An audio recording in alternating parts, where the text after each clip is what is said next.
Good evening. Police divers will begin searching a frozen lake in the morning after fears that a child may have fallen into the water.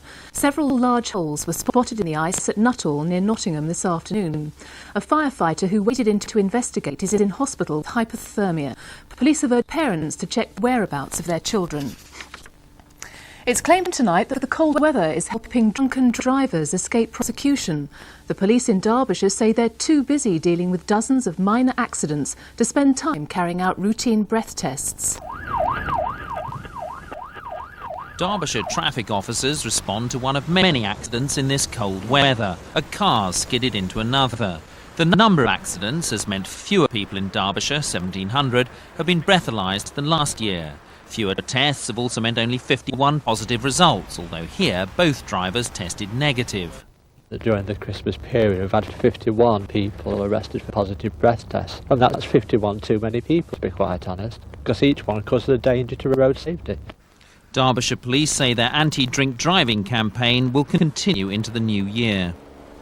Police are still trying to discover what caused a fire in which a man died this morning.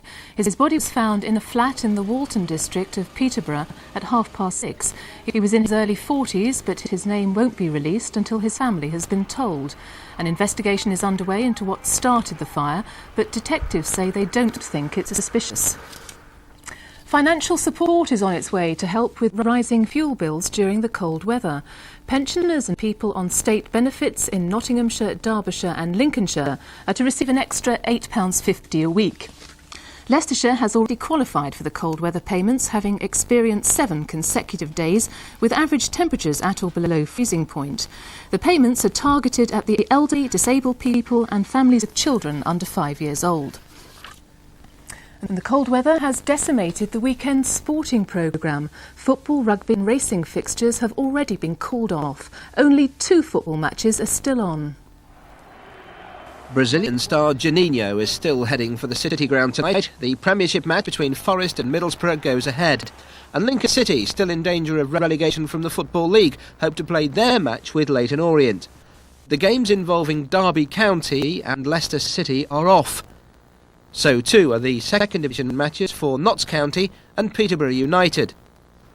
Leicester's rugby match with Sale was called off by a local referee this afternoon. It's the same story for Nottingham in League Two.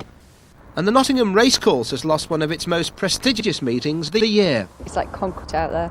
Horses, it would be far too dangerous. It's a great shame. I think it looks really pretty. So if we had a crowd here, it would look great, but we simply had no choice. BBC local radio stations in the East Midlands will have news of any further cancellations tomorrow. Well, despite all the cold weather, have a very happy new year. Now the national weather forecast from Peter Cockcroft. Hello again. The good news is that the big freeze is about to come to an end. The bad news, it's going to get worse before it gets better. Now, as we arrive into 1996, much milder conditions will be moving northwards across the United Kingdom. The milder conditions, well, they're coming along behind these weather systems here. However, these 2 weather fronts are going to be bringing quite a bit of snow with them. Now, these are the areas most likely to suffer disruption during tonight and tomorrow morning, and there is a very small chance of some freezing rain being mixed in with this lot, and freezing rain is the stuff that freezes as soon as it touches anything. So it is very dangerous. We don't see it very often, and hopefully there won't be very much of it about. Now, it's always going to rain down in the southwest. The mild air has just about got there already, but as these weather systems move in, we're going to find quite a bit of snow moving in across the southern half of England and Wales. By the end of the night, we'll find some snow arriving in the border counties of Northern Ireland. The wind will be picking up as well, so pretty nasty conditions. Those winds may help to clear the freezing fog away from the Vale of York and the Forth and Clyde valleys, but up in Scotland, they're going to blow the snow that's lying on the ground around, causing some problems with drifting. And once again tonight, a very cold night in Scotland. So tomorrow, this snow band moving northwards into northern England, across Northern Ireland, eventually turning up in southern parts of Scotland around about to dusk. Blizzards up in the hills. But over southern parts of the country, as the snow moves away, so it'll turn to rain. The mild air moving in, but it is going to turn rather misty, and it is going to feel pretty cold wherever you are during tomorrow.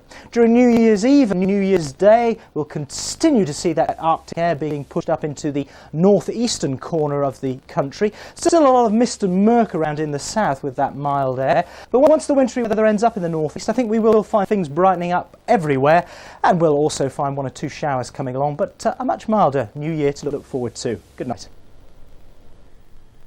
Self-proclaimed chat show king Alan Partridge brings his kind of Christmas to BBC Two in just over 5 minutes. Dance to win on New Year's Eve with BBC One. It's the story of a champion who had a dream. What's wrong with me? What is so wrong with the way I dance? A champion who risked everything. I keep asking myself why. Did I fail him as a mother? A champion who followed his heart. Fran, I just want to dance our steps. You're light, little boy. Let it shine. Drama on the dance floor in the network television premiere of Strictly Ballroom. New Year's Eve at 8:20 on BBC One. This year I've seen more than 200 films, and in just under 2 hours' time I'll be here to nominate my 10 favourites, plus the 10 turkeys, and to look back on the year's news. So drop a chair and compare notes, for this is the definitive programme, your complete guide to the last 12 months in the cinema. That's Films of the Year, tonight at 11:30 on BBC One. Proof that true love never dies. Before that on BBC One, as Patrick Swayze, Demi Moore and Whoopi Goldberg star in the Oscar-winning Ghost.